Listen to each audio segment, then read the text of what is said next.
Bonjour chers internautes.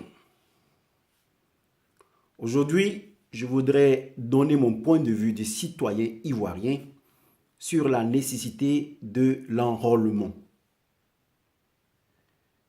Parce que pour moi, la libération de la Côte d'Ivoire passe par l'enrôlement. Pourquoi la Côte d'Ivoire doit être libérée et pourquoi j'affirme que la Côte d'Ivoire n'est pas libre. La Côte d'Ivoire n'est pas libre parce que la constitution dont elle s'est dotée n'est pas l'émanation de la majorité des Ivoiriens. Voilà pourquoi il est fondamental que les Ivoiriens saisissent, soient responsables des actes qu'ils posent, soient maîtres des actes qu'ils posent, afin que les libertés individuelles permettent la libération de la Côte d'Ivoire, contribuent à la libération de la Côte d'Ivoire. Et à ce propos, il est important de dire à nos frères qui détiennent des réseaux sociaux, qui détiennent des chaînes, qui ont des journaux, d'éviter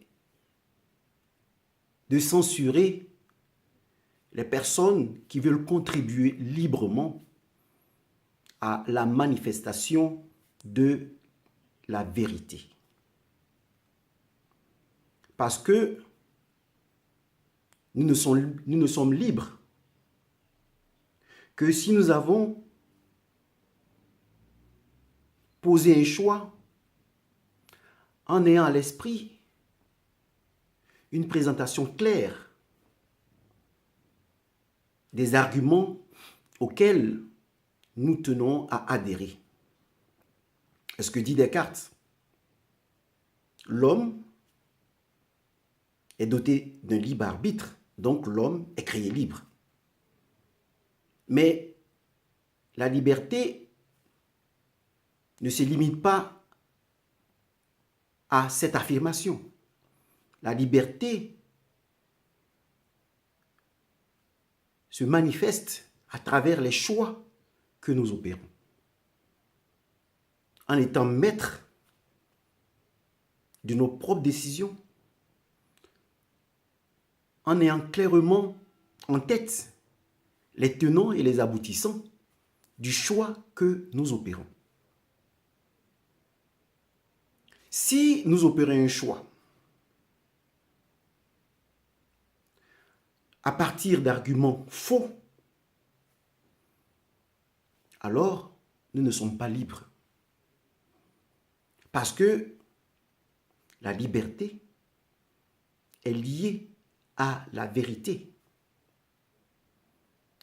à laquelle la conscience de l'homme adhère.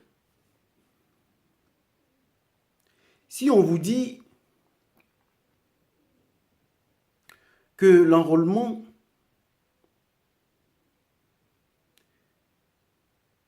ne permettra pas à la CEI de sortir de l'illégalité et que vous décidez de ne pas vous enrôler, ne pas aller voter, c'est un choix. Comme le disent les philosophes, ne pas choisir, comme le dit Sartre, ne pas choisir, c'est choisir. Si vous choisissez de ne pas vous enrôler, de ne pas aller voter, vous avez opéré un choix. Mais il s'agit de savoir si vous avez les tenants et les aboutissants du choix que vous avez opéré. Vous décidez de ne pas vous enrôler. OK? Pour quelle raison? Pour inciter, pousser Dramane Ouattara à respecter sa propre constitution. le choix que vous opérez est autonome. Mais est-ce que vous êtes sûr de pouvoir obtenir les résultats que vous désirez? Si vous n'avez pas une claire vision des objectifs que vous visez, si vous n'êtes pas sûr que vous atteindrez ces objectifs, alors le choix que vous opérez n'est pas un choix libre.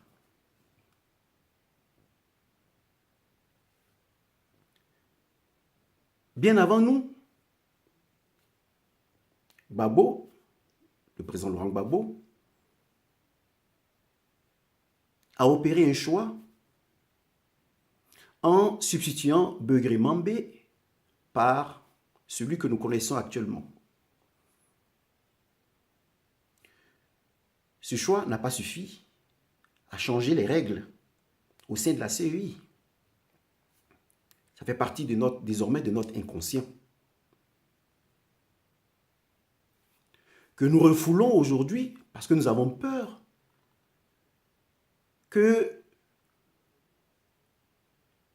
le simple fait de demander à Ouattara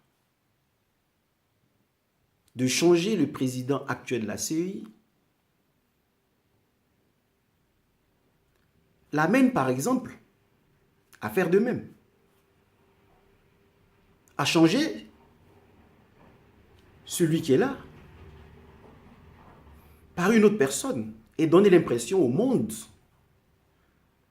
qu'il a adhéré à la proposition de l'opposition ivoirienne.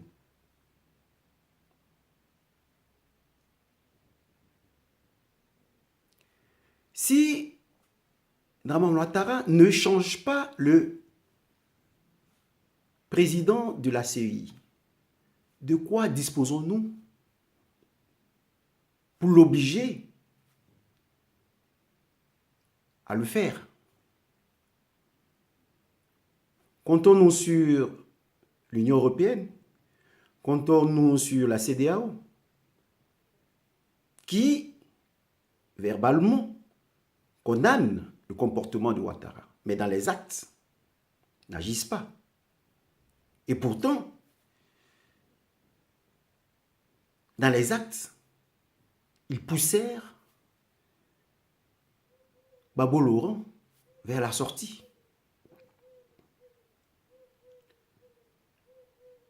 Alors, si je dois vraiment, si la libération de la Côte d'Ivoire dépend de nos libertés individuelles, alors il faut que nous sachions si ces choix individuels que nous opérons nous conduiront effectivement au résultat escompté. Si nous avons clairement devant nous la démarche objective qui nous permettra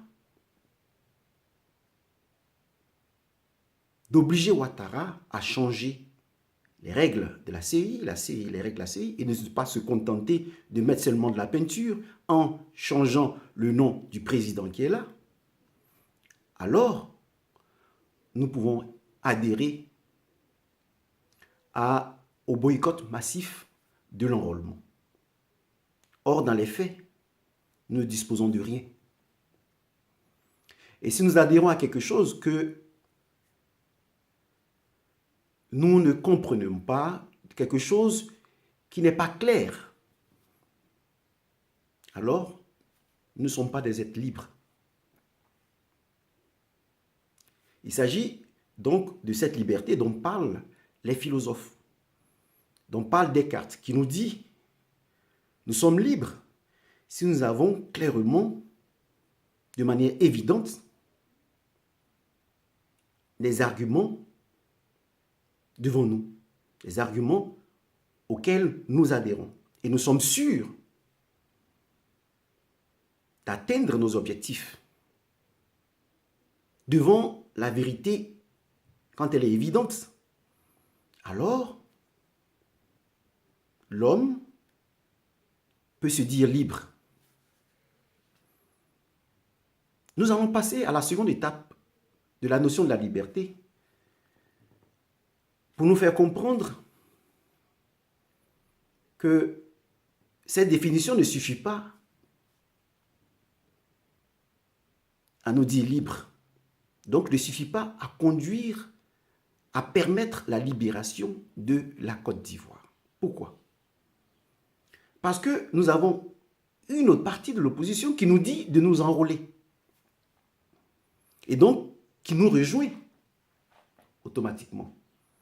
Quand je dis qu'il nous rejoint, je pense à Johnny Pacheco, à ses vidéos sur l'enrôlement, qui sont assez clairs. Ses arguments sont assez clairs. Je pense à l'article de Léon Saïri sur Ivoire Business, assez clair sur l'enrôlement, sur la nécessité de l'enrôlement. Donc, si nous tenons compte, par exemple, des arguments avancés par Afin Guessan qui demandent à ce que nous nous enrôlions, on a l'impression que nous appartenons au même groupe. Mais non, nous n'appartenons pas au même groupe. Pourquoi? Parce que les psychologues nous disent que la liberté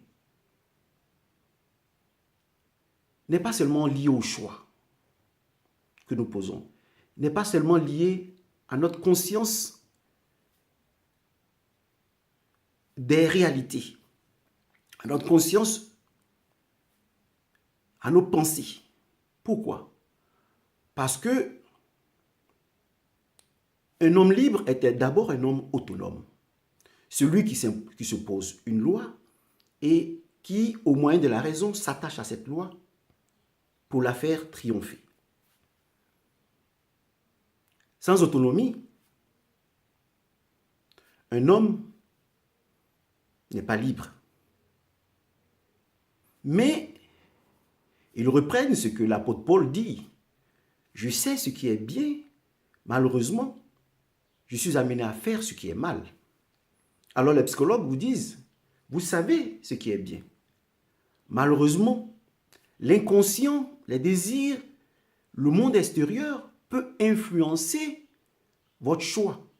Et si le monde extérieur influence votre choix, si vous avez des désirs, des rêves, des objectifs extérieurs qui influencent votre choix, qui influencent votre autonomie, alors vous n'êtes pas une personne libre. Et donc, pour parler d'Afin Guessan, qui, dans sa lutte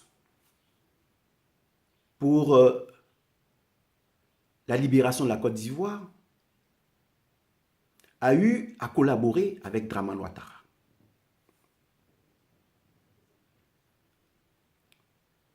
Et à ce niveau, nous ne pouvons pas le juger. Mais nous nous demandons s'il demande de nous enrôler pour assouvir ses intérêts personnels, ses désirs personnels, ou il demande de nous enrôler parce qu'il tient vraiment à la libération de la Côte d'Ivoire. Donc là, il faut faire la part des choses. Ce n'est pas parce que quelqu'un vous dit de vous enrôler que vous enrôlez. Il faut que, au-dedans de vous-même, vous compreniez pourquoi vous allez vous enrôler. Ce qui signifie que même si vous vous enrôlez et que vous allez voter, vous ne voterez pas Afin Guessan parce que même s'il partage vos objectifs, il a certainement des désirs inavoués que vous ne maîtrisez pas. Et dans cette même optique, je voudrais parler de l'inconscient collectif qui nous vient de la bataille menée par Chalbani et par Issi Amara, qui ont comme aujourd'hui EDS, ils ont amené les Ivoiriens à croire à une nouvelle ère. Et cela a échoué. Et ça fait partie de notre inconscient collectif. Nous nous souvenons de ça et ça influence aujourd'hui nos choix. Pourquoi? Parce que nous disons, mais si nous respectons le boycott actif, est-ce que ces personnes comme Gbagbo iront jusqu'au bout? Est-ce qu'à un moment, lorsqu'ils seront menacés, essoufflés, est-ce qu'ils pourront tenir parole et conduire les Ivoiriens au vote massif pour pousser Alassane Ouattara à la faute? Puisque si l'on voit dans les urnes que Ouattara est en train de tricher, alors tout le monde entier comprendra qu'il est dans le faux. Est-ce qu'ils ne nous laisseront pas à mi-chemin? Voilà la question que nous nous posons. Et voilà où les psychologues, nous rejoignons les psychologues en nous disant, si l'inconscient influence notre choix, alors nous ne sommes pas libres. Et l'expérience vécue aujourd'hui a un impact sur la décision de boycotter massivement l'enrôlement. Ça fait partie, et nous sommes ici à la seconde étape de la liberté. La troisième étape de la liberté ne nous vient pas des philosophes, ne nous vient pas des psychologues, mais nous vient des sociologues qui parlent du déterminisme social. Ils nous disent ceci. Ils nous disent, à chaque fois qu'il y a un comportement individuel, quelqu'un exprime sa liberté individuelle, en fait, cette liberté est liée à son appartenance sociale. Des cadres, des francs-maçons, des païens, des chrétiens, iront voter pour les intérêts de leur communauté, pour les intérêts de leur classe sociale, pour les intérêts de leur société, pour les intérêts de leur tribu. Un Baoulé ira voter parce que le maître du clan lui a dit « va voter ». Et on parle du déterminisme social. Le comportement d'un individu est lié à son appartenance sociale. Donc, en réalité, nous ne sommes pas libres. Oui. Nous ne sommes libres que si, dans ce cas, nous sommes autonomes dans le choix que nous opérons. Si nous comprenons les tenants et les aboutissements de ce que nous faisons. Et c'est à ce niveau que ceux qui ont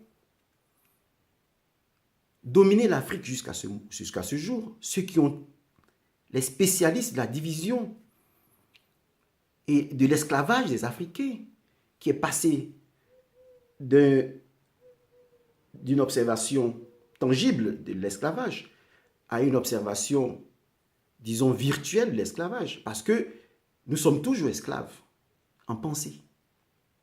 Et ceux qui ont dominé l'Afrique savent comment nous lier en pensée. Et nous le comprenons à travers la définition de la liberté des sociologues. Pourquoi? Voilà la Côte d'Ivoire. Nous avons des chrétiens, des musulmans, des païens.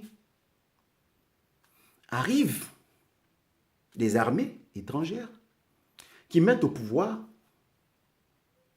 expressément un musulman, qui mettent au pouvoir expressément un Baoulé, Bédié, et qui mettent de côté étrangement les chrétiens, qui mettent de côté tous ceux qui veulent s'exprimer librement. Ce n'est pas une injure, mais ils ont compris, disons, le mécanisme de nos sociétés. Ils savent que chez les musulmans, chez nos frères du Nord, c'est l'ancien qui parle et tout le monde suit. Ils savent que chez nos frères Baoulé, Nanan parle et tout le monde suit. ils savent que chez les chrétiens, il y a un débat. Les chrétiens n'adhèrent pas aux vérités de manière béate. Et donc, qu'est-ce qu'ils font? Ils nous lient en mettant l'accent sur le déterminisme social. Aujourd'hui, les chefs traditionnels devaient permettre de faire remonter les désirs des paysans, de ceux qui sont sans voix. Mais non, on les utilise pour obliger certains hommes politiques à céder à ceux qu'ils ont mis au-dessus du pays. Vous voyez, l'esclavage n'est plus physique, n'est plus tangible. L'esclavage devient psychologique, social. Et donc, si vous allez voter l'enrôlement, ou si vous ne votez pas l'enrôlement, parce que votre parti politique, où nous avons une majorité de BT, ou une majorité de Baoulé, ou une majorité des gens du Nord, vous demande d'aller voter, sachez que l'acte que vous posez n'est pas un acte libre. Ce qui m'amène à vous dire que moi, je suis pour l'enrôlement, non parce que j'adopte ou non les arguments d'Afin Guessan, non parce que je m'oppose automatiquement aux arguments de l'opposition, au DDS, non parce que je suis contre les Baoulés ou je suis contre les gens du Nord, non. Je demande à ce que les Ivoiriens s'enrôlent massivement parce que c'est le seul moyen de pousser Ouattara à la faute, de constater dans les urnes qu'il y a du faux. Si nous avons une petite porte de sortie, une brèche, nous devons entrer dans cette brèche. Parce que ceux qui sont devant nous ne nous concéderont pas l'espace nécessaire pour arriver à la libération de la Côte d'Ivoire. Si nous refusons de nous enrôler, c'est comme si nous confions notre destinée à ceux qui veulent nous mettre dans l'abîme, à ceux qui ne veulent pas que nous existions. Si nous refusons de nous enrôler, nous donnons la politique, par exemple, d'immigration à ceux-mêmes qui nous oppriment. Si nous ne voulons pas nous enrôler, alors le contrôle de nos naissances sera géré par ces gens-mêmes qui disent l'Afrique est un danger. Dans peu de temps, on aura des milliards d'Africains. Il faut mettre fin à cela. Détruisons la Libye. Permettons aux Africains d'aller se tuer seuls, d'aller se suicider dans les mers en cherchant à regagner l'Europe. Voilà toute cette politique et nous le savons partout, même en Europe. Des voix disent dans peu de temps, la race blanche sera menacée. Vous voyez, tous ces éléments ne sont pas intéressants. Nous ne détestons personne. Ces propos ne sont pas des propos responsables parce que tous les Européens, tous les Occidentaux ne partagent pas ce point de vue. Mais il nous appartient, nous, de prendre notre destin en main et de comprendre que nous votons, nous voulons nous enrôler pour voter afin de libérer notre pays. Parce que en nous enrôlant, en votant, nous constatons nous-mêmes, nous voyons les résultats que nous voulons atteindre. Pour que Ivoiriens, Français, Américains puissent s'asseoir à la même table. Si nous sommes poussés par la haine du blanc, si nous sommes poussés par la haine de l'étranger et nous allons nous enrôler, nous ne sommes pas libres. Notre liberté doit rechercher la vérité. Et voilà pourquoi Jésus nous dit, je suis le chemin, la vérité et la vie. Si vous recherchez la vérité, alors vous avez emprunté le chemin du paradis. Parce que la vérité vous rendra libre. Si vous choisissez la vérité, alors vous opérez un choix conscient. Si vous enrôlez, vous enrôlez pour doter la Côte d'Ivoire d'une constitution qui sera l'émanation de tout le peuple. Mais si nous refusons de nous enrôler en comptant sur la possibilité de voir Ouattara changer la CEI,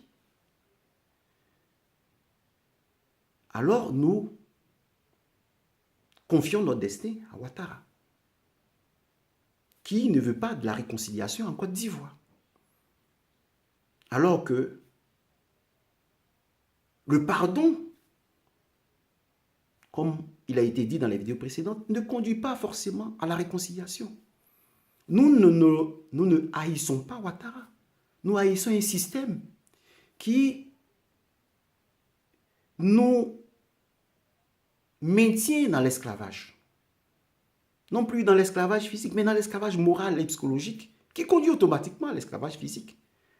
Parce que si nous ne pouvons pas développer nous-mêmes l'Afrique, nos enfants se retrouvent dans les mers. Si nous ne pouvons pas prendre nous-mêmes nos décisions, nos enfants se retrouvent dans le désert.